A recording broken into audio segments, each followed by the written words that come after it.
गुरुर्ब्रह्मा गुरुर्विष्णू गुरुर्देव महेश्वरा गुरुर्साक्षात् परब्रह्म तस्मै श्री गुरुवे नमः। कुंडली गोरदार विठ्ठल दानदेव श्री संत गजानन बाबा महाराज की जय। श्री गणेशाय नमः। हे अरूप अवया पूर्ण ब्रह्म पंडिराया सज्जनाचा विषया मज परते रोटू नको। ग्रंथकार प्रथमतः भगवान गणेशाला नमन करतात, त्या भगवान परमात्म्याची आराधना करतात। तो परमात्मा असणारा, सर्वावर कृपा करणारा आहे, सर्वांचं असणारं दुःख हरण करणारा आहे, असा तो परमात्मा आहे। देवा हा दास गणू नको प्रत्याचा आता म्हणू माझ्या पातकाचा नको आणू विचार जिती नारायण। म्हणून हा दास गणू पातकी आहे। देवा पतित पतित पतित परेमे त्रिवाचा पतित, म्हणून माझ्या पातकाचा तू अंत पाहू नको किंवा परीक्षा पाहू नको, असं या ठिकाणी बोलू लागलेले आहेत। माझ्या करेन झाले पुण्य हे ठावकी मज लागून फार काय तुला वदन धावण्याने योग्य नसे। माझ्याकडून काही पुण्य झालेलं नाही, नाही केला करविला परोपकार, नाही दया आली पीडिता पर, करू नये तू केला व्यापार, वाईला भार कुटुंबाचा। माझं असं जीवन आहे, माझ्याकडून जीवनामध्ये काही कसल्याही प्रकारचं पुण्य घडलेलं नाही, म्हणून मी असा पामर आहे, माझ्यावर कृपा करा, असं दास गणू ग्रंथकार बोलू लागलेले आहेत। अशी स्थिती आहे जरी बरी देवा कृपा करी ओळा गोदावरी पोटी आपल्या घेत। म्हणून मी जसा असन तसा, जैशी स्थिती आहे तैशा परी राहे, मी जसा असन तसं माझ्यावरती तुम्ही कृपा करा, असं दास गणू ग्रंथकार परमात्म्याला विनंती करू लागलेले आहे। तैसे तुवा करावे दुःख अवघे निवारावे पातकाला नवरू द्यावे माझ्या ठाई। म्हणून पातकाला असणारा थारा तुझ्या पायाजवळ द्यावा, माझं सर्व असणारं दुःख तुम्ही नाहीसं करावं, असं ग्रंथकार त्या परमात्म्याला प्रार्थना करू लागलेली आहे। तू आणि ज्या मनात आगेच काही घडून येत रंकाचा हिरा होत तुझ्या लाजतावशी। देवा तू जर मनामध्ये आणलं तर काय होणार नाही, करील ते काय नोहे महाराज। देवाच्या जर मनात आलं तर काही होतं महाराज। अवघे रानो माळ कल्पतरू, काही असणारं देवाचं सामर्थ्य आहे, माझ्यावरती कृपा असं बोलू लागलेले आहे। असो एकदा पुण्यराशी गेले उमरावतीशी जाऊन उतरले सदनाशी आत्माराम विकाजीच्या। म्हणून एके दिवशी असणारे श्री संत गजानन बाबा उमरावती नावाचं गाव, आणि त्या गावाला एक दिवशी म्हणजे गेलेले आहेत, आणि तिथं जाऊन काय झालेलं आहे ते ऐका। हा आत्माराम भिकाजी सुत उमरावतीचा असे प्रांत मोठा अधिकार हातात वापरला। आत्माराम भिकाजी नावाचा असणारा तो मोठा सावकार शेठजी होता, आणि सज्जन होता, धनवान होता, आणि त्या आत्माराम असणाऱ्या त्या धनिकाच्या घरी म्हणजे गेलेले आहे। कायस्त प्रभू याची जात हा संताचा प्रेमी अमित सदाचार संपन्न ग्रस्त।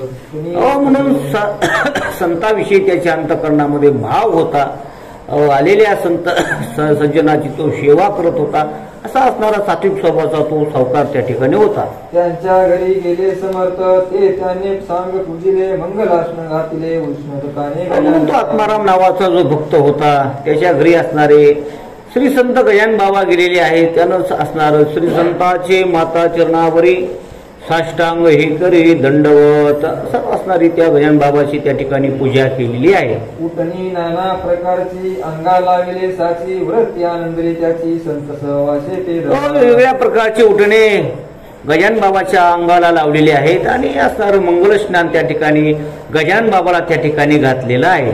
करवती काठी उमरडेचा धोतर जोडा नेसविला साचा भारी केसरी गंधाचा भव्य सुंदर प्रकारचा नवीनच असणारा धोतर जोडा गजानन बाबाला नेसवलेला आहे, सुंदर प्रकारचा चंदनाचा तिलक त्यांना लावलेला आहे, सुंदर प्रकारचं त्यांचं त्या ठिकाणी पूजन करू लागलेले आहे। कंठा माझी पुष्पहार नैवेद्याचा नाना प्रकार दक्षिणेशी 100 रुपये त्याने ठेविले।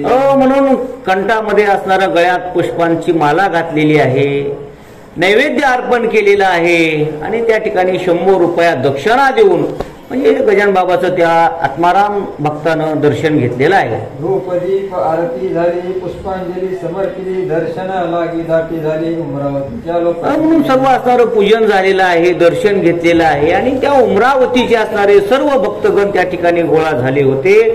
दर्शन घेण्याकरता रांग लागलेली आहे, गर्दी त्या ठिकाणी झालेली आहे. प्रत्येका ऐसे वाटावे, समर्थ आपल्या घरी न्यावे, यथा सांग करावे पूजन त्यांचे. मग त्या उमरावतीच्या भक्तांना वाटू लागलं गजानन बाबाला आपल्याही घरी न्यावं, आपल्याही घरी न्यावं असं त्या आलेल्या भक्तगणांना वाटू लागलेलं आहे. इच्छा ऐशी बहुता झाली, परी थोडक्याची मनीषा पुरली, सदनी पावले लागण्या भली पुण्य पाहिजे बरतवर. म्हणून आता काय म्हणाले आपल्या गजानन बाबाला आपल्या घरी आणायचंय. आता सगळ्याच्या घरी काय येणार नाहीत बा म्हणले, ते घरी आणण्याकरता सुद्धा पुण्य असावं लागतं. संत घरी येण्याकरता बहुत सुकृताची जोडी, म्हणून ते पुण्य असावं लागतं. आपल्या घरी येतील का नाही, येतील का नाही असे काही लोक चिंता करू लागलेले आहे. ते ज्यांच्या पाशी होते समर्थ गेले, ते का की साधू सावगे करते अंतर्ज्ञानाने. आता जे काय होणार त्यांच्या जवळची भक्त मंडळी होती, त्यांच्या घरी असणारं गजानन बाबा म्हणजे एकेकाच्या घरी जाऊ लागलेले आहे. गणेश श्रीकृष्ण खापर्डे उमरावतीचे ग्रस्त बडे वकिली, ज्यांच्या पुढे ढीग रुपये. गणेश खापर्डे नावाचे काही भक्त होते, सज्जन होते, वकील होते. त्यांनी घरी चला म्हटलं की गजानन बाबा त्या वकील साहेबाच्या म्हणजे घरी गेलेले आहे. दादासाहेब यापर्यंत म्हणत होते वराडात, हा सज्जन भाविक अत्यंत ब्राह्मण शुक्ल. दादासाहेब नावाचे एक ब्राह्मण भक्त होते, वराड प्रांतात प्रसिद्ध होते. त्यांच्याही घरी चला म्हटल्यावर गजानन बाबा त्या दादासाहेबाच्या देखील घरी म्हणजे असणारे गेलेले आहेत. त्याने विनंती करिता महाराज गेले त्यांच्या घरी, तेथे झाली याच परी समर्थाची पूजा हो. म्हणून त्या दादासाहेबाच्या घरी सुद्धा खूप सुंदर असं त्या ठिकाणी गजानन बाबाचं म्हणजे पूजन त्या ठिकाणी झालेलं आहे. गणेश आप्पा म्हणून होता लिंगायत वाणी, चंद्रभागाबाई कामी याची परम भाविक असे. गणेश आप्पा वाणी आणि त्याची असणारी पत्नी चंद्रभागा, त्यांना वाटू लागलं आपल्याही घरी गजानन बाबाला आणावं. ते काय त्या ठिकाणी काय करू लागले आहे ते ऐका. ती बोलली पतीला, हा साधू पाहिजे नेला, कसेही करून घराला पहा विनंती करून. म्हणून ती पत्नी म्हणू लागली की मालकाला, हो लोकांच्या घरी गजानन बाबा घेऊन चाललेत, आपल्याही घरी गजानन बाबाला घेऊन या असं ती असणारी मालकाला त्या ठिकाणी बोलू लागलेली आहे. आपले निष्पाप असल्या मन याच्या आगमने करून, होईल आपले पवित्र सदन भाविकांच्या देव. आपलं निष्पाप असणं आपलं मन पवित्र मन आहे. आपलंही असणार या ठिकाणी आपण जर बोलावलं तर गजानन बाबा आपल्याही घरी येतील आणि आपलं घर असणार पवित्र होऊन जाईल असं ती पत्नी त्या मालकाला म्हणू लागलेली आहे. गणेश आप्पा म्हणे, हिला वेळ लागले आहे तुला, हा सदनी साधून यावयाला वशिला पाहिजे बलतो. आता गणेश आप्पा तो भक्त, तो सात्विक होता पण गरीब होता. तो म्हणला, अगं गजानन बाबा काय कोणाच्या घरी येतात का म्हणले. हो त्याला मोठा असावा लागतो, श्रीमंत असावा लागतो, मग त्याच्याकरता वशिला लागतो म्हणले. आता आपलं गरीब माणसं आपण कुणाला म्हणावं, त्याच्याकरता वशिला लागतो म्हणले, कुणाला जाऊन म्हणावं, कोण आपलं ऐकन असं तो असणारा गणेश आप्पा पत्नीला म्हणू लागलेला आहे. पहा खापर्ड्या लावणी, हा साधून यावया सदनी, श्रम पडले ध्यान ध्यानी उगा हट्ट धरू नको. आणि सोपं नाही म्हणले. त्या खापर्डीनं आणले म्हणले घरी, त्या आता जे गेले त्या भक्ताच्या घरी. मग म्हणले किती त्यांना श्रम पडलं म्हणले, जावं लागलं, विनंती करावी लागली, हातपाय पडावं लागलं, याला त्याला म्हणावं लागलं, खूप अवघड आहे म्हणले असं ते असणारे गणेश आप्पा बोलू लागलेले आहे. चंद्राबाई म्हणी नाता, हे नपटे माझ्या चित्ता, सांगे माझी मनोदेवता सदनी साधू. त्याची पत्नी चंद्रभागा म्हणू लागली की मला हे पटाना म्हणले, तुमचं माझं मन असं म्हणायलंय की गजानन बाबा आपल्या घरी येतील, तुम्ही जा आणि गजानन बाबाला म्हणा ती आपल्या घरी येतील असं ती पत्नी मालकाला बोलू लागलेली आहे. तुम्ही करा हो त्यांना नुसती सदरी येण्यास विनंती, गरीबावरी असते प्रीती संताची विशेष. म्हणून तुम्ही नुसतं जाऊन म्हणा की गजानन बाबा आमच्या घरी चला. संतांच्या ठिकाणी कसलाही भेदभाव नसतो, गरीबाच्या घरी येतात, कुणाच्याही घरी येतात, तुम्ही फक्त जाऊन म्हणा अशी ती चंद्रभागा पत्नी आपल्या मालकाला म्हणू लागलेली आहे. परी आप्पा बोले ना, छाती त्याची होईना, बोलावयाची निसरना श्री गजानन साधू. आता ते गणेश आप्पा त्याचं धाडसच व्हाय ना असं म्हणायचं जाऊन, बाबा गजानन बाबा आमच्या घरी चला. असणारे दुर्बळ असणारे काही माणसं असतात, बोलणं होत नाही, त्यांचं बोलण्याचं धाडस होईना असं त्या ठिकाणी झालेलं आहे. महाराज वदले अखेर, गणेश आप्पाचा धरून करा, तुझे चित्ती आहे सदन दुरा, तेवढे सांग मला. न सांगता तुम्हा कळो येते अंतर. त्याची घालमेल ओळखू आली गजानन बाबाला. म्हणले का रे अरे गणेश आप्पा, तुझं घर किती लांब आहे म्हणले इथून? तुझ्याच घरी जायचंय म्हणले आता. असं म्हणल्यावर काय आता पुढं ऐका. तुझ्या सदनी वाटते यावे, काही वेळ बसावे, अरे चित्ती असतील बोलावे भीड न धरिता. अरे मला वाटायला तुझ्या घरी यावं, पण तू काय म्हणतच नाहीस. अरे तुझ्या घरी जाऊन थोडं विश्राम थोडासा 4 घंटे करावा, 2 घंटे करावा असं मला वाटतंय म्हणले. तू काय म्हणायलाच तयार नाहीस. त्याचा भाव असणारा गजानन बाबाने ओळखलेला आहे. ऐसे महाराज बोलता गणेश बाप्पाची चित्ता हर्ष झाला तर तो शब्द न बोलले. त्याला एवढा आनंद झाला आता, न बोलताच काम झालं महाराज. किती आनंद झाला. त्याच्या आनंदाला त्या ठिकाणी पारावर राहिलेला नाही. समर्थासन येऊनी सदनी पूजा केली, उभयतांनी आपला संसार चरणी अर्पण केला. घरी नेलेला आहे आणि दोघा पती पत्नीनं समर्थाची म्हणजे गजानन बाबाचं पूजन केलेलं आहे आणि सर्वस्व संसार त्यांच्या चरणावर म्हणजे अर्पण करू लागलेले आहे. असो ऐसा पूजा अमित झाल्या अमरावतीत, प्रत्येक पूजे प्रत एक ग्रस्त हजर असे. म्हणून त्या ठिकाणी त्या अमरावती असणार ते नगर, त्या अमरावती नावाच्या नगरामध्ये घरोघर असणारे गजानन बाबा जाऊ लागले आणि एक असणारा सद्भक्त प्रत्येकाच्याच घरी जात असताना बाबा बरोबर फिरत होता. तो असणारा कोण आहे ते ऐका. तो आत्माराम भिकाजीचा, नात्याने हा होता भाचा, राहणार मुंबई शहरीचा ताम मास्तर. आत्माराम असणारा त्या भक्ताचं नाव आहे. तो असणारा प्रत्येकाच्या घरी येऊ लागलेला आहे. तो असणारा मुंबईचा राहणारा, पण तो असणारा त्या पाहुण्याच्या इथं म्हणजे त्या ठिकाणी आलेला आहे. तो राजा घेऊनी भला उमरावतीचा होता, मला भेटणे आपल्या मामाला बाळाभाऊ नाम. म्हणून त्या उमरावतीला बाळाभाऊ त्याचे मामाला भेटण्याकरता तो मुंबईहून सहज आलेला होता आणि तिथं गजानन बाबाची भेट झाली आणि मग तो गजानन बाबाच्या सोबतच म्हणजे त्या ठिकाणी प्रत्येकाच्या घरोघर फिरू लागलेला आहे. त्या बाळाभाऊ कारण समर्थाचे लागले ध्यान, म्हणे आयशा साधूचे चरण सोडून कुठे जाऊ नये. मग त्याला त्या भक्ताला सारखं वाटत होतं आत्मारामाला की गजानन बाबाची काय पूजा होते, काय आनंद आहे. म्हणून तो सारखं गजानन बाबाचं त्याला ध्यान लागलेलं आहे आणि घरोघर असणार तो म्हणजे गजानन बाबा सोबत फिरू लागलेला आहे. परपंच अवघा आश्वास होत, त्यात कशाला गोऊ चित्त केला आजपर्यंत तोच आता. त्याला वैराग्यच झालं महाराज. म्हणला आजपर्यंत संसार केला, म्हणला काही संसारामध्ये सुख नाही, आता गजानन बाबा सोबतच राहायचं आणि उरले ते हरी तुम्हा समर्पण या न्यायानं जीवन जगायचं. तो गजानन बाबा सोबत राहू लागलेला आहे. काही असो आज पुन्हा बिन सोडी त्यांचे चरण अमृताला टाकून विष प्याया.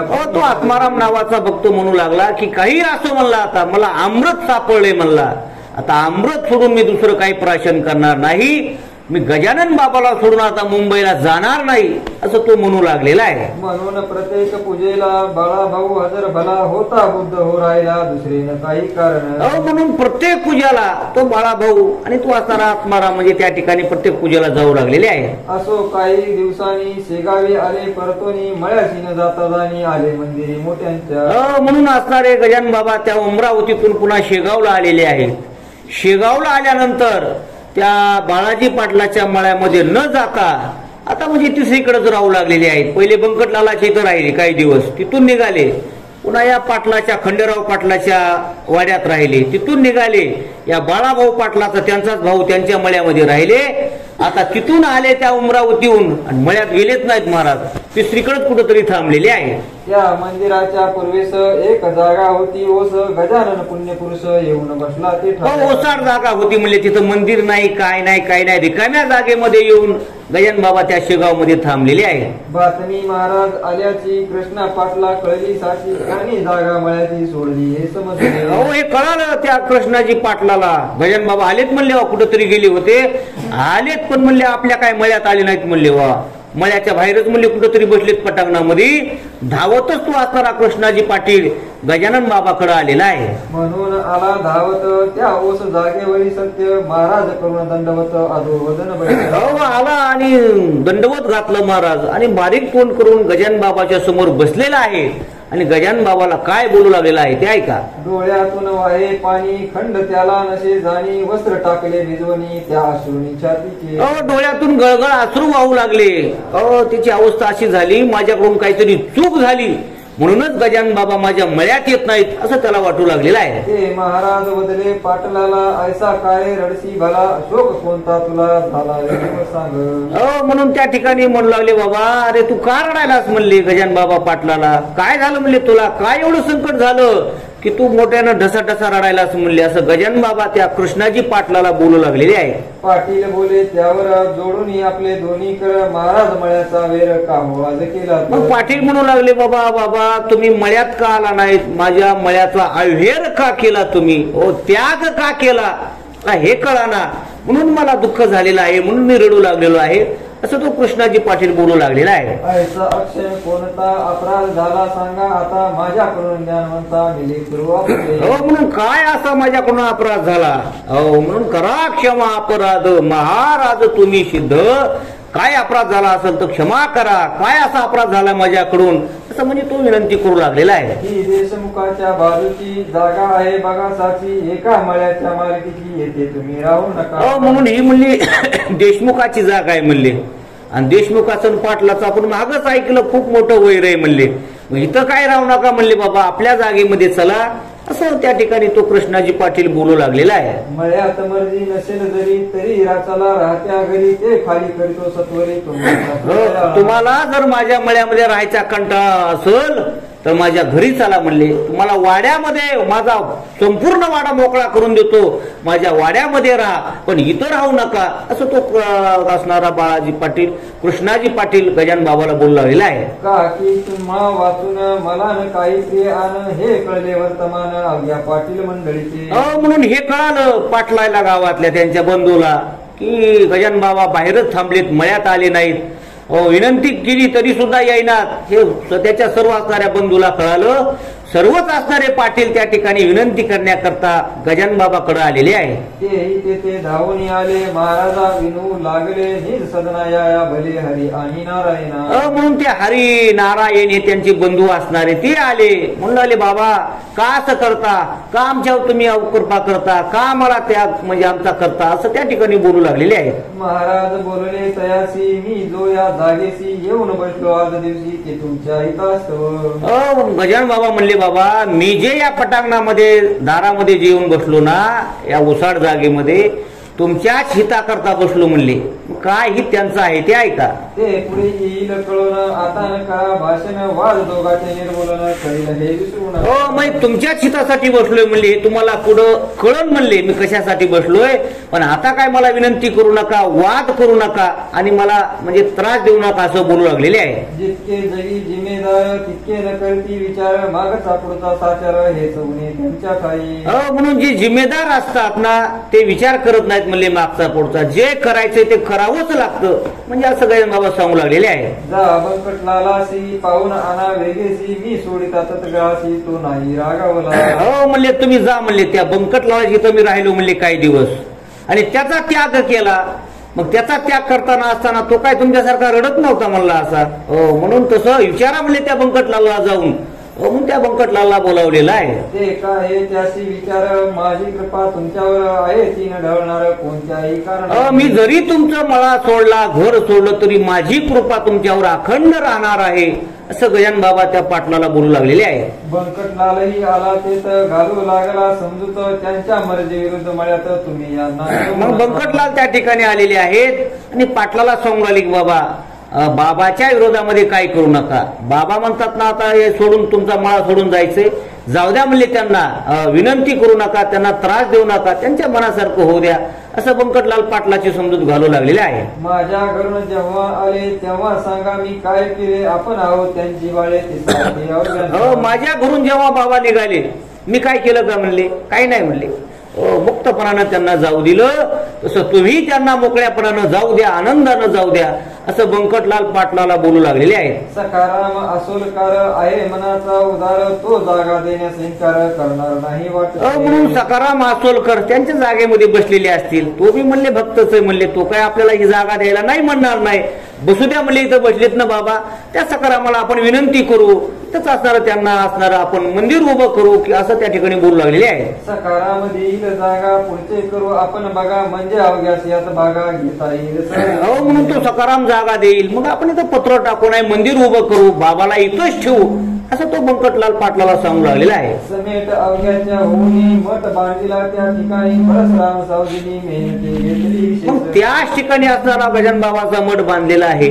परशुराम सावजी भक्त मंडळी असणारी त्या ठिकाणी कार्य करू लागलेली आहे. समर्थाच्या बरोबर निस्सिम भक्त होते चार, भास्कर बाळाभाऊ पितांबर उमरावतीचा गणेश अप्पा. हे 4 भक्त, 5 भक्तांचं नाव सांगितलं. भास्कर, बाळाभाऊ आणि ते उमरावतीचे असणारे 2 असणारे, 4 असणारे त्या ठिकाणी नाव सांगितलेले आहे. रामचंद्र गुरव त्यांच्या परी राहत होता बरोबरी, हे 5 पांडव श्रीहरी गजानन सोबू लागले. आणि रामचंद्र गुरव असे 5 जण, जसे 5 पांडव त्या पद्धतीने बाबाच्या संगतीमध्ये ते राहू लागलेले आहे. पुरती बाळाभाऊची अतिविरक्त झाली साची, परवान त्याने नोकरीची केली. हा बाळाभाऊ जो त्या उमरावतीमध्ये मुंबईतून आला होता का नाही आणि त्यांच्या सोबतच राहिला, तो असणारा हा बाळाभाऊ.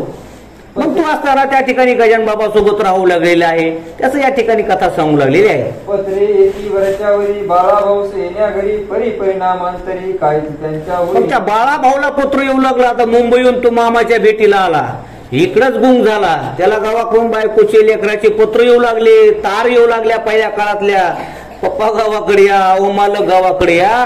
पण बाळाभाऊ गजानन बाबाच्या संगतीमध्ये म्हणजे दंग झालेले आहे. भास्कर म्हणे गुरु राया हा सोकला पेढे खाया, म्हणून नाही इच्छा जाया आपल्यापासून. हो, तो भास्कर पाटील जो त्यांच्या सेवेत आहे ना शिष्य, तो म्हणला गजानन बाबाला, गजानन बाबा हे आता पेढे खायला सोकलाय म्हणले. आपल्याला इथं पेढे, बर्फी, चिकू, अंजीर काही बी खायला भेटतंय म्हणले. आणि ह्या बाळाभाऊला इथं खायला भेटायला, त्याला वाटायले मुंबईला जाऊन काय करायचंय, इथंच पेढे बर्फी खाऊ, म्हणून तो आपल्या संग राहिलाय. असं तो असणारा भास्कर गजानन बाबाला बोलू लागलेला आहे. तुम्ही द्यावा याचे मार, म्हणजेच हा जवळ करील घर, यत्न 14 पाहिल्या बिगर हा येतून. हो, आता तुम्ही याला काय गोड बोलू नका म्हणले. हे तुमच्या आशानं संग सोडणार नाही. ते पेढे खाल्ल्यास मला काय राहील म्हणले खायला.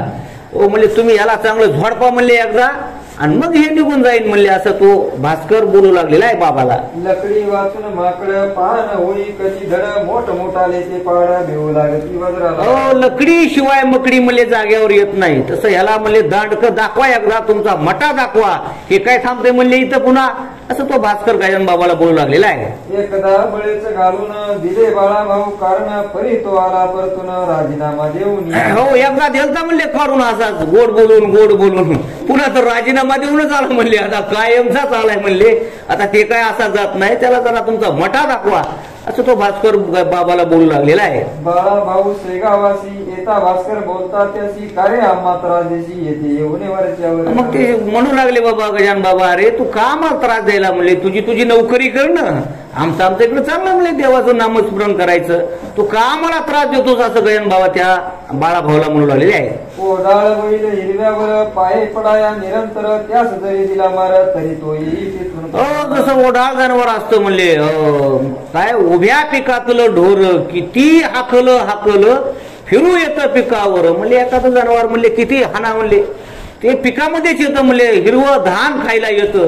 तसं म्हणले ह्याला हाकलून जरी द्याला तरी हे परत यायला म्हणले आपल्याकडे. असं बोलू लागलेले आहे. तैशी लोचता तुझी कृती तंतोतंत निश्चिती झाली, यायला विरक्ती त्याने येते यावे. म्हणून त्याची अशीच अवस्था झाली म्हणली. असं त्या ठिकाणी बोलू लागलेले आहे. हे अहंकाराचे भाषण समर्थानं कपले जाणं, त्यांनी भास्कराच्या आज्ञानं निवटाया व्रत केलं. हे भास्कर बोलू लागला असं त्या बाळाभाऊ विषयी. बाळाभाऊचा भाऊ चांगला होता, पण ते भास्कराला जमत नव्हतं. हो, म्हणून म्हणले भास्कराचं अज्ञान होतं म्हणा, काय म्हणा. त्या भास्कराचं अज्ञान किंवा तो अहंकार दूर करण्याकरता गजानन बाबानं काय केलेलं आहे. एका ग्रस्ताच्या हाती भरी थोरली छत्री होती, ती गजानने घेऊन हाती बाळास जोडू लागली. मग तिथंच असणारं छत्री होती एकाच्या हातामध्ये. ती छत्री घेतली आणि छत्री घेऊन त्या बाळाभाऊला छत्रीनं म्हणजे हाणू लागलेले आहे. मारता मारता मोडली बुद्ध होती छत्री बळी, मग एक मोठी घेतली भरीव काठी. सपासप ते छत्रीनं हाणले की छत्री गेली मोडून. आता छत्री म्हणल्यावर इकडे तिकडे बघितलं तर गजानन बाबानं काठी दिसली. मग काठी दिसली, काठीनं असणारं त्या बाळाभाऊला म्हणजे झोडपू लागलेले आहे. तिने मारणे सुरू केले, ते पाहता लोक भ्याले, काही पळून गेले सोडून त्या मठाला. गजानन बाबानं त्यांचं रूप दाखवलं महाराज. सप रूप धारण केलं आणि त्याला हाणू लागलेले आहेत. हाणताना जे जवळ काय भक्त होते पेड्यावाले, ह्या लांब गेले म्हणले आपल्याला सपासप हाणायचे हे. मग सर्व असणारे भक्त दूर लांब गेलेले आहेत. आणि गजानन बाबा त्या बाळाभाऊला हाणू लागलेले आहेत. परी बाळा भाऊ तसाच पडला समर्थाच्या पुढे भला काय कमंती असेल मेला तो या अशा मारा. तो बाळाभाऊ पळून गेला नाही मारायला, तरी मी त्यांच्या पुढे आडवा पडलेला आहे. लोकायला असं वाटलं आता आडवं पडलं म्हणजे मेलं काय की म्हणले हे, असं लोक लांबून विचार करू लागलेले आहेत. भास्करही झाला चिंतातुर बाळा भाऊचा पाहुणा मार परी समर्थाच्या समोर बोलण्याच्या ती होईना. त्या भास्कराला वाटलं उगच म्हणलो बी मला यांना मारा, हे न तर जीवच मारलं काय किंवा म्हणले मेलं तर मलाच पाप लागन, तू चिंता करू लागलेला आहे. तो ही काठी मोडली खरी बाळा भाऊच्या पाठीवरी मग ते कंटाळून केली तुडू लागले तयाला. हो काठी मोडली म्हणजे छत्री मोडली काठी मोडली, राग काय शांत झाला नाही. मग धोत तुडील्या वणी मग कचा खच त्याच्या अंगावर उभे टाकले गजानन बाबा आणि त्याला तुडवू लागलेले आहेत. जैसा का तो कुंभार माती तुडवितो साचार तैसाच केला प्रकार महाराजांनी. हो जसा कुंभार असणारा गाडगे घडवण्याकरता माती तुडवितो तसा गारा तुडल्या वणी कचा कच त्याला तुडवू लागलेले आहेत. मटी हा प्रकार चालला शिष्य समुदाय पळत सुटला कोणी गेलेले बोलावण्याला त्यांच्या आवडीच्या मंडळी. हो म्हणून सगळे चिंताग्रस्त झाले महाराज. हो पण आता कोणी जावा समोर कोणाचा लाभ होत नव्हता. काही शिष्यगण लोक गेलेले आहेत. बंकटलाल कृष्णाजी धावून आले मठा माझी समर्थ हात धरण्याराजी कोणी तयार होईना. हो मग ते बंकटलाला बोलावलं पाटलाला बोलावलं ते आले पण त्यांचा लाभ व्हायना म्हणले. गजानन बाबा लय तापलीत म्हणले आता कसं जावं त्यांच्या समोर, तेही असणारं लांबून बघू लागलेले आहेत. बंकटलाल म्हणे भीत भीत समर्था आपला भक्त पुढे झाले या मग बंकटलालानं धाडस केलं म्हणले बाबा तो आपलाच भक्त आहे म्हणले. हो आपलाच भक्त भेव वाटायला पण बोलले. हो सोडून द्या म्हणले, त्या गरीब आहे म्हणले आपलाच भक्त आहे सेवक आहे दास आहे असं त्या ठिकाणी बंकटलाल गजानन बाबाला बोलू लागलेले आहेत. ऐसे ऐकता भाषण समर्थ वदले हसून हे अशब्द भाषण का करीतो कळेना. मग गजानन बाबा मग हसू लागले. अरे मला येड्यावणी काय बोलास म्हणले, मी काय त्याला मारायलो का काय म्हणले का त्याला मारलंय म्हणले विचार त्याला, असं गजानन बाबा बंकटलाला म्हणू लागलेले आहेत. मी न बाळाशी मारिले नाही तयाशी तुडविले निर्गुणी पा चांगले म्हणजे. अरे काहीच केलं नाही म्हणले मी त्याला, मला म्हणतात तुम्ही त्याला मारू नका. विचार बरं म्हणले त्याला मी मारलंय का तुला तुडविले का काय केलंय, असं गजानन बाबा त्या बंकटलालला बोलू लागलेले आहेत. महाराज म्हणाले बाळाशी उठ वत्सा वेगेशी या आलेल्या मंडळीची अंग तुझे दाखीव. हो उठ बरं म्हणले बाळा. हो ते बाळा भाऊला म्हणले उठ बरं तुला मारलंय का म्हणले रे. बरं मी मारल्या तुझ्या अंग ओळवून गेले असते का नाही, दाखव बरं म्हणले तुझी पाठ उघडी करून यांना. मग त्या ठिकाणी तो पाठ उघडी करून दाखवू लागलेला आहे. अशी आज्ञा होता भला बाळा उठून बसला तो लोक त्याच्या अंगाला पाहू लागले निर्खुण. हो मग उठून बसलं काय काय जवळ गेले बाबा लय मारलं तुला बाबानं किती लागला असल चोंबाळू लागलेले आहे. तो वळाचे नाव नाही कोठेही लागले काही तो पाहिल्या परीच होता पायी आपल्या. हो म्हणले मारलं खरं पण काय वळ कुठं दिसना म्हणले काहीच झालेलं दिसना याला. हो काही नाही म्हणजे त्याला लागलं नाही त्याच्या पाठी वळ आला नाही व त्याचा चेहराही काय असा म्हणजे पडलेला नाही काय नाही जसं अगदी होता तसाच तो म्हणजे त्या अवस्थेमध्ये दिसलेला आहे. त्या योग्य भास्कराला बाळा भाऊचा अधिकार कळला मग तो हिन पुन्हा बोलला वेळे वापरे बाळा. त्या भास्कराला कळालं बाबा हा किती आवडीचा भक्त आहे किती शिष्य आहे, एवढं मारलं तरी त्या बाळाभाऊला काय लागलं नाही, काय त्या बाळाभाऊचा अधिकार असं. मग या भास्कराचा गर्व नाहीसा झाला. अरे माझ्यापेक्षा तो सेवक तो शिष्य खूप श्रेष्ठ आहे पण त्याचा अहंकार घालण्याकरता बाबांनी म्हणजे कृत्य केलेलं आहे. सोने कशाशी उतरते तेव्हाच त्याची किंमत कळते आश्चर्य झाले समजताचे तो प्रकार. हो सोन्याची परीक्षा जेव्हा ते कसाला उतरतं ना ते तापवल्यानंतरच त्याची परीक्षा कळते. तसं कोणत्याही भक्ताची परीक्षा त्याची परीक्षा घेतल्यानंतर कळत असते. तसं त्या बाळाभाऊची परीक्षा घेतलेली आहे. त्या बाळाभाऊचा अधिकार म्हणजे सर्व भक्त मंडळीला कळून आलेला आहे. सुखलाल नामे अग्रवाला होता बाळा पुराला श्रोते त्याच्या अग्राला गाय उडवाड होती. हो आता सुखलाल अग्रवाल नावाचा एक भक्त सुखलाल नावाचा काय होता म्हणले तो त्याच्याकडे एक म्हणजे गाय होती म्हणली. तू कोण्या गावला बाळापुरातच. त्याच्याकडे गाय होती म्हणले गाय. आता किती गरीब गाय होती ती आहे का. तिने गावात फिरावे मुला माणसा तुडवावे सशक्ताशी हुंदडावे शिंगाने की जावं तोडायचं जी गलीनं हुंदडायचं. हो लेकरं तुडवायचे म्हातारे माणसं तुडवायचे असं असणारी ती गाय म्हणजे असणारी त्या ठिकाणी ओढा असणारी ती गाय त्या ठिकाणी आहे. वाटेल त्यांच्या दुकानात गायीने शिरावे अवचित धान्याची या टोपल्यात तोंड आपले. हो, पहिले ते भुसार धान्याचे दुकान, गायीनं जे उधळायचं की टोपले भरलेले असतात का नाही, हे मध्ये तोंड घालायचं, उलचं खायचं, ते टोपलंही पालतं करून टाकायचं, अशी असणारी ती गाय असणारी ती या ठिकाणी तिचं वर्णन करू लागलेले आहे. वाटेल तितके तेच खावे राहिलेले नासावे ते तुपाचे लवंडावे. काय खायचं, 4-2 घास खायचे आणि उलंडून द्यायचं. मग तुपाचा असेल, तेलाचा असेल, काही असेल वाटानं दिसन ते पायानं ठासाळायचं. ती गायच होती महाराज, त्या पद्धतीने ती वागू लागलेली आहे. घरी बांधून ठेविता चराटे तोंडी हा हा म्हणता साखळीशी आणलेली गुता बांधता त्या गायी. गाव्यानं जर बांधून ठेवलं तर ते आपण काल घोड्याचं ऐकलं नाही का, कस तोडायची की लगेच पळून जायची. साखळीनं बांधलं तर साखळी सुद्धा म्हणजे अशी ती जिरून गेली म्हणले. हो, तिनं चावून चावून बारीक झाली म्हणले साखळी सुद्धा, असं ग्रंथकार सांगू लागलेले आहेत. ती गाय नोहे वागीन बाळापुरा कारण लोक गेले कंटाळून त्रास सोशी. हो, लोक म्हणायची ती गाय कशाची बाबा, वाघीणच म्हणायची. वाघीण अंगाव आली की हो फाळल्याशिवाय राहतच नाही माणसाला, अशी ती प्रसिद्ध असणारी बाळापुरात ती गाय होती. गाभण मुळीच होईना कास कधीच धरीना कोंडून ठेविता राहीना घरा माझी कुठे. पुन्हा काय फायद्याची नव्हती ती, गाभण राहत नव्हती, दूध देत नव्हती, काहीच उपयोगाची ती असणारी ती गाय नव्हती. पण तो असणारा पाळत त्या ठिकाणी होता.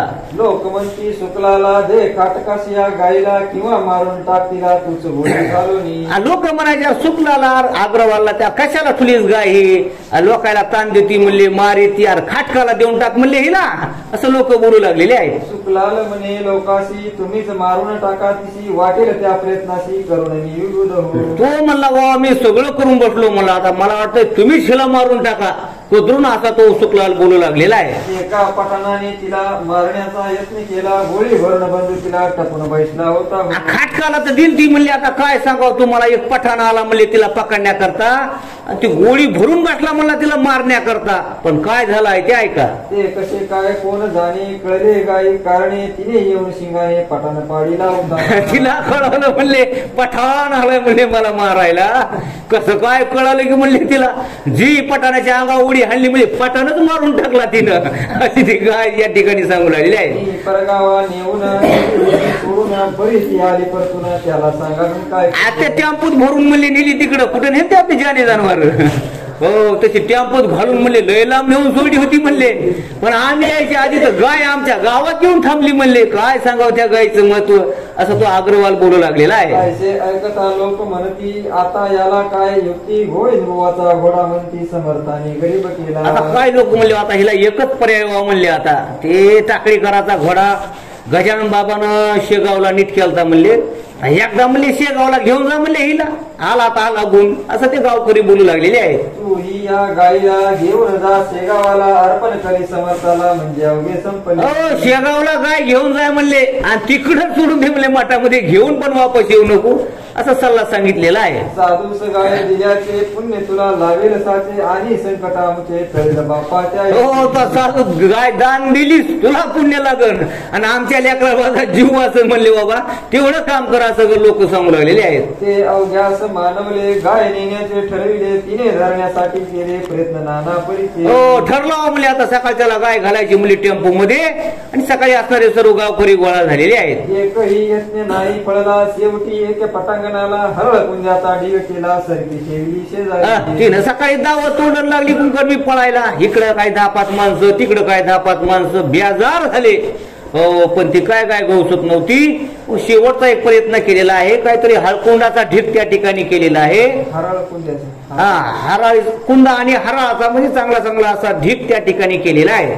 ती खाया लागून गाय आली धावून ती येता कास टाकून धरली दहावी. हो, आता ती कवळी कवळी हराळ आणि ते कुंदा खाण्याकरता गाय आली. व महाराज जशी गाय कुंद्यावर पडली तशीच असणारी गावकऱ्यांना धरलेली आहे. साखळ दंडाने बांधून पुरी गाय घातली गाडीवरी आणली शेगावा भितरी गजाननाची द्यावया. हो, साखळ दंडानं गायला बांधलं, टेम्पो मध्ये कशात टाकला असल आणि ती गाय बांधून म्हणजे चांगली बांधून शेगावला आणलेली आहे. जवळ शेगाव जसे जसे येऊ लागले तसतसे स्वभावात पडला असे त्या गायीच्या पालट. हो, जसं जसं शेगाव जवळ येईल तसं तसं ती चांगली वागू लागली. माणसं कसं दिंडीत गेली की चांगलं वागत येतं. हो, आणि इकडं आलं की पुन्हा पाच त्या घागरीवर पाणी जायला तसं ती गाय शेगाव जसं जवळ येईन तसं शांत उभी राहिली महाराज. देवासारखंच पुन्हा ती गाय सारखीच पुन्हा उभी राहिलेली आहे. समर्था पुढे येता गाय झाली दिनवाणी तिने लोचनी आणून पाणी पाहिले पुण्य पुरुषा.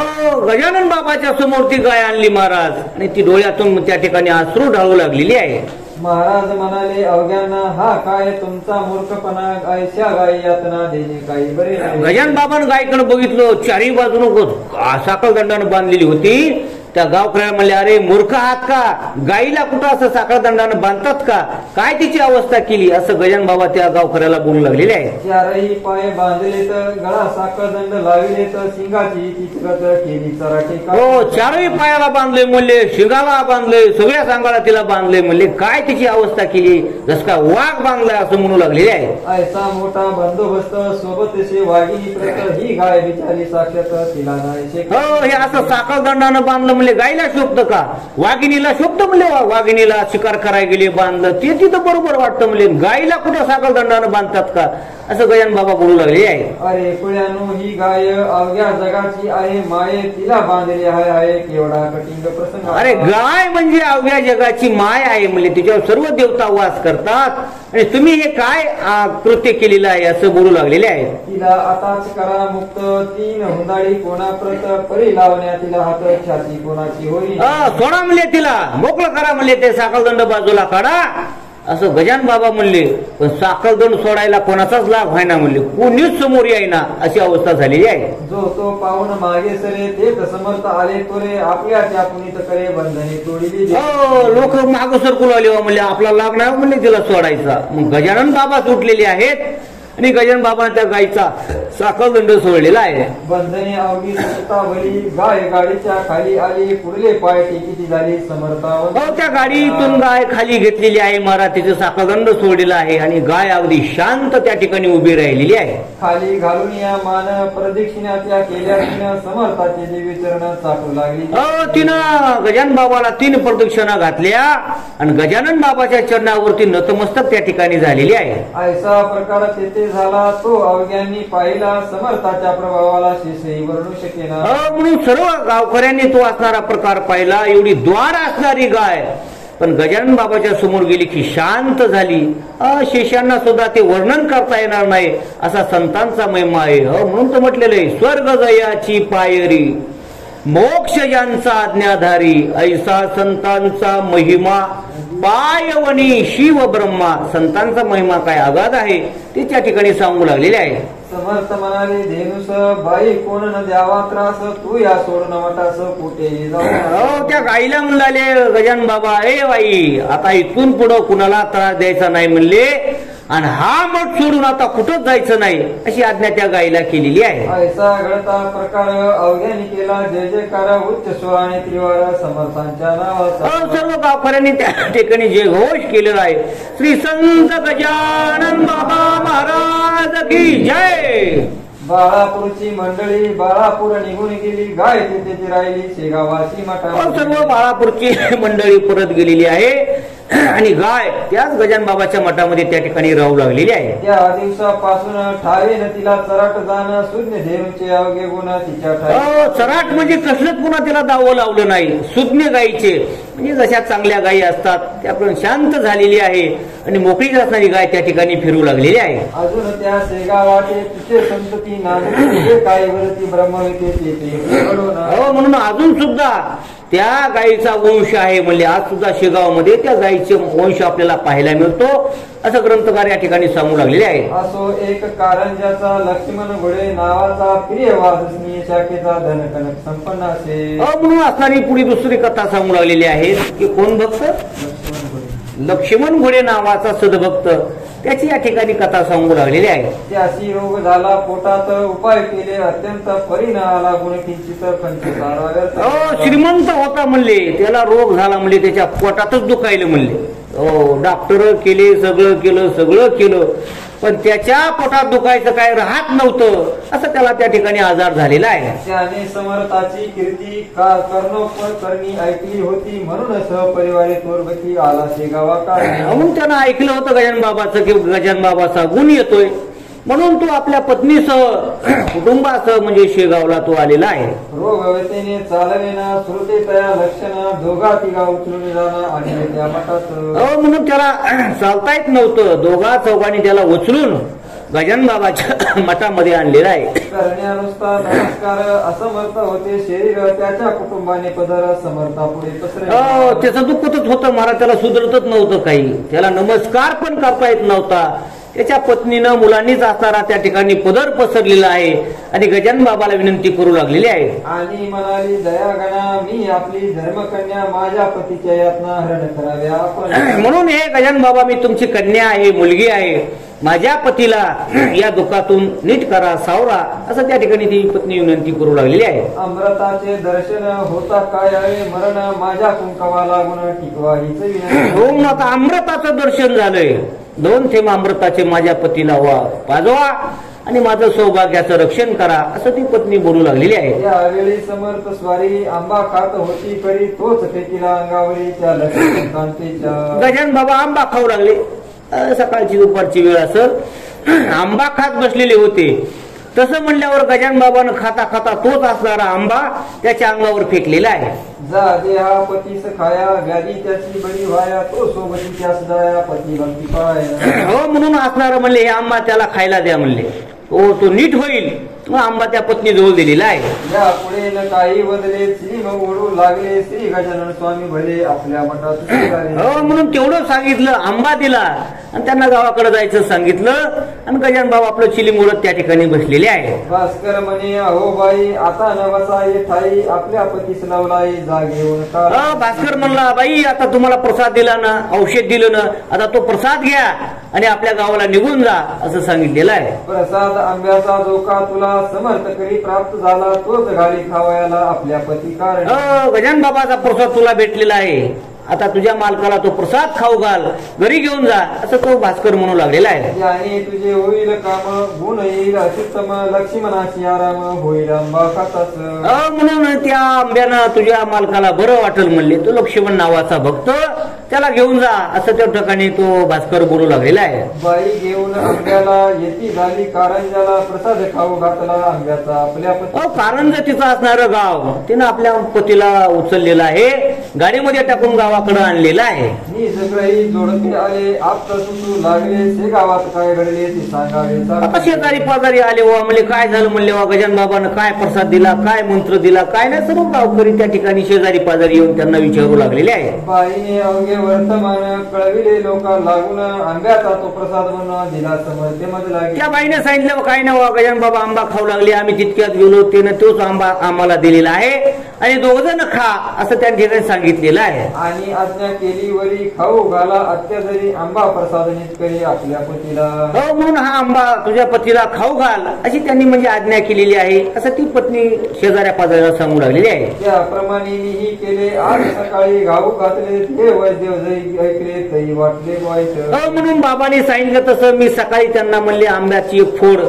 म्हणजे मालकाला खाऊ घातलेली आहे. अहो बाई तुम्ही काय केले तर हाय हाय आंबा हेच कुपत्य होय या पोटात. आता शेजारी काय धड असेल तर काय सगळे शाणे असेल असं नाही. आंबा कशाला खाऊ घातला, आंबा कशाला खाऊ घातला, आंब्यानं तर जास्तच पोट उठत आहे असं ते शेजारी म्हणू लागलेले आहेत. माधव निदानी कथिले सुसूत्रांनी वर्णिले निकटाने कथन केले चारम धर्मने ऐसे. हो, मग सांगू राहिले असं असं या ग्रंथामध्ये सांगितलंय, तसं तसं सांगितलंय, पोट दुखायला आंबा खात नसेल म्हणले, जास्तच पोट उठत आहे असं ते जमलेले लोक म्हणू लागलेले आहेत. तुम्ही तो प्रसाद दिलेला पाहिजे होता भक्षण केला पत्नीचे पुण्यपतीला उपयोगी पडत असे. तुम्ही काय करायला पाहिजे होतं, तुम्ही आंबा खायची पाहिजे होता म्हणले, पुण्य तुम्हाला लागलं असतं ना आंबा प्रसाद खाल्ल्यावर आणि तुमचं पुण्य मालकाला लागलं असतं, असं करायला पाहिजे होतं. शेजारी आलेले असं सांगू लागलेले आहे. ऐश्वर्य बोलले आप वगैरे घाबरले ते जे टोचू लागले लक्ष्मणाच्या पत्नीस. हो, आता हे असं बोलल्यावर मग गोंधळून जाते का नाही, खरे काय किंवा गावकऱ्याचं आंब्यानं जास्तच पोट फुटत का काय की, मग ते गोंधळून गेलेले आहेत. परी झाले अगटित लक्ष्मणाचे पोट सत्य ते अकस्मात होऊ लागले. हो, पण असा आता संताचा प्रसाद आहे महाराज. ते काय झालं तर त्याचं पोट असणारं हळूहळू हळू शांत झालेलं आहे, मऊ झालेलं आहे, जे निबर झालेलं होतं ते कोमल त्या ठिकाणी पोट झालेलं आहे.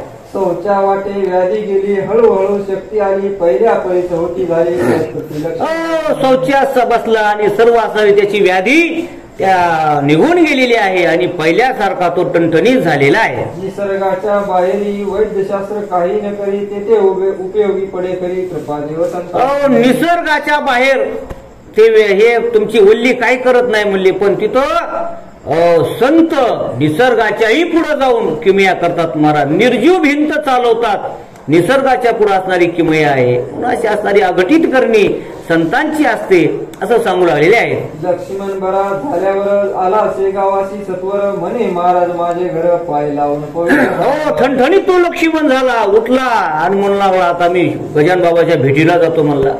म्हणून तो शेगावला आलेला आहे कारंजाहून आणि गजानन बाबाचं दर्शन घेतलं आणि म्हणू लागला बाबा एक दिवस तुम्ही माझ्या घरी या, असं तो बोलू लागलेला आहे. मी आलो त्याचसाठी चला कारंजास ज्ञान देती, मला न करा हे कुठे म्हणून तुम्ही मला रोगातून मुक्त केलं, आता तुम्ही माझ्या घरी या आणि असं तो ठिकाणी म्हणजे विनंती करू लागलेला आहे. आग्रह त्यांचा विशेष पडला, महाराज गेले कारंजाला, ते दवा होते संगतीला शंकर भाऊ पितांबर. आता त्याचा आग्रह बघितला, खूपच आग्रह केला, मग ते असणारे गजानन बाबा आणि शंकर नावाचा भक्त असे गेलेले आहे.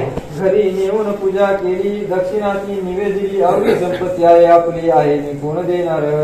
म्हणून घरी नेऊन पूजा केलेली आहे आणि काही दक्षिणा त्या ठिकाणी दिलेली आहे. परी एका ताटात काही रुपये ठेवले सत्य, महाराज बघून त्या प्रत ऐशारी ती बोलले. म्हणून त्यांना दक्षिणा करता आता काही 10-5 रुपये ठेवले असतील, 100-50, म्हणून महाराजांनी त्या दक्षिणेकडे बघितलेलं आहे. मनसी माझे काही न उरले, मग हे रुपये पोटून आले, लक्ष्मणा ऐसे चाळे दानबेपणाचे करून. तो म्हणाला बाबा माझ्याकडे काय नाही, मी गरीब आहे, असं आहे तसं आहे, जे आहे ते तुमच्या समोर ठेवलं. म्हणजे पुन्हा असं काय कर. मग बाबाने असं त्या पैशाकडे बघितलं आणि बाबा त्याला काय म्हणू लागलेले आहेत, मला दिले तू आपले घर, आता उघडी अवघी दारे फेकून देई रस्त्यावर अवघी पुरपी दवा. म्हणून मला बसलेच म्हणले पुढच्या दारामध्ये आणि तुझ्या मागच्या दारात मला तुझी तिजोरी दाखव म्हणू लागले. मला तुझी तिजोरी बघायची, एवढीच पैसे का तुझ्या तिजोरीत. गजानन बाबा त्याची परीक्षा घेऊ लागलेली आहेत. लक्ष्मण काही न बोलला, मौन धरुणी बसला, परिसमर्थ आग्रह कधरीला खजिन्याचे दार. लक्ष्मण मुलाला बाबा आता तर काय बिघडत आहे का काय की मला खेळ. 10-5 रुपये दक्षिणा आणली होती महाराजाला द्यायला.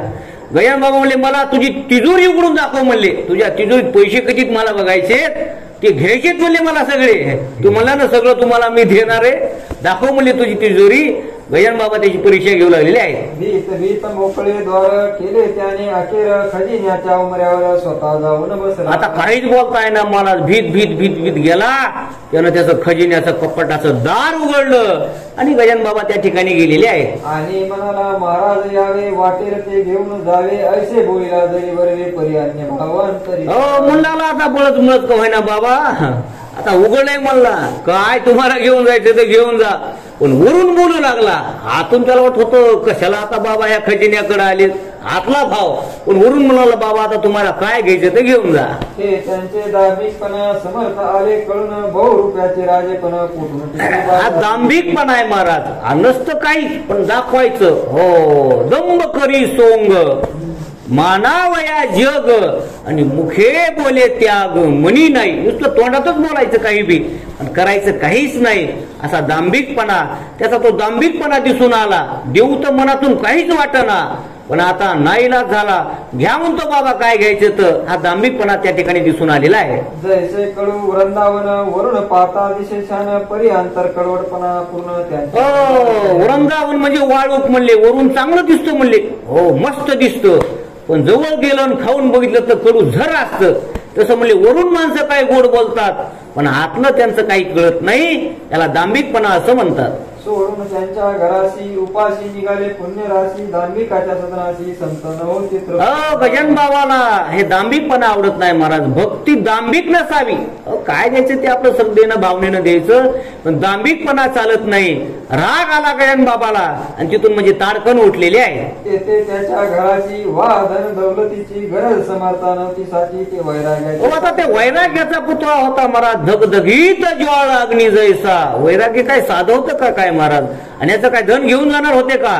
पण तरी सुद्धा त्याला वाटलं गजानन बाबा माझं धन घेऊन जातेत काय की, म्हणून त्याचा दांभिकपणा त्या ठिकाणी दिसून आलेला आहे. परी तो जे काही बोलला त्याचा सत्यपणा पाहिला, खोटेपणाचा राग आला म्हणून गेले उठून. म्हणून त्याच्या परीक्षा घेतली तर ते सत्यपणाला उतरला नाही, म्हणून राग आला आणि ताड जेवण न करता निघून जाऊ लागलेले आहे. जाता जाता बोलले माझे माझे मनसी भले, भोग आताची त्याची फळे माझा उपाय. माझं म्हणतोस ना, माझे माझे म्हणून या काय व्यर्थ वाया बोलशी असं प्रमाण आहे. म्हणून आता भोग म्हणले तुझ्या कर्माची फळं, माझं म्हणतोस ना, घे तुझं असं म्हणू लागलेले आहे. मी कृपा करावया आलो होतो त्या थाया, याही पेक्षा दुप्पट जाया परिचय तुझ्या. अरे मी चालून तुझ्या घरी आलो, तुझं जेवढं काय धन आहे त्याच्यापेक्षा दुप्पट मी तुझ्या कृपा करणार होतो, पण तुझं ते कंजूसपणा दांभिकपणा बघितला, आता मी तुझ्यावर कृपा करणार नाही असं बोलू लागलेले आहे. ते पुढे झाले सत्य, एका 6 महिन्याचे अवघी लक्ष्मी झाली पसते या भिक्षेची वेळ. झालं त्या ठिकाणी जे व्हायचं त्यात झालं, त्याची वाढली तर नाहीच, पण आहे ती 6 महिन्यामध्ये लक्ष्मी सगळी जिरून गेली असं या ठिकाणी ग्रंथकार सांगू लागलेले आहेत. म्हणून श्रोते परमार्थात खोटेपणा न खपे किंचित, याचसाठी हे चरित्र समर्थे घडवून आणले. म्हणून परमार्थामध्ये खोटेपणा चालत नाही. सत्य मार्गानं सत्य बोले मुखे, दुखवे आणि कांच्या दुखे, हेची विष्णूची महापूजा. अनुभव नाही तुझा, परमार्थामध्ये खोटेपणा चालत नाही, सरळ मार्गानं चालावं, त्याच्यात आपलं हित आहे. नाही तर हे असं त्या भक्तासारखं आहित व्हायला वेळ लागत नाही असं या ठिकाणी ग्रंथकार सांगू लागलेले आहेत. श्री गजानन चिंतामणी त्या गार या शोभा आणि वा सुवर्णा लागुनी भुसवावे का कतिलानी. म्हणून त्या ठिकाणी गजानन बाबाला काही करता येतं महाराज. अदृष्ट झाली या पैसे ते वाळूची रत्ने परते, उजू आयुष्य ते मारे ते लोभो करी. संतांची कृपा झाली तर हातामध्ये खडे जरी घेतले तरी त्याचे रत्न होतात महाराज. आहे का नाही? त्या नामदेव महाराजाचा दृष्टांत आपल्याला माहिती का नाही?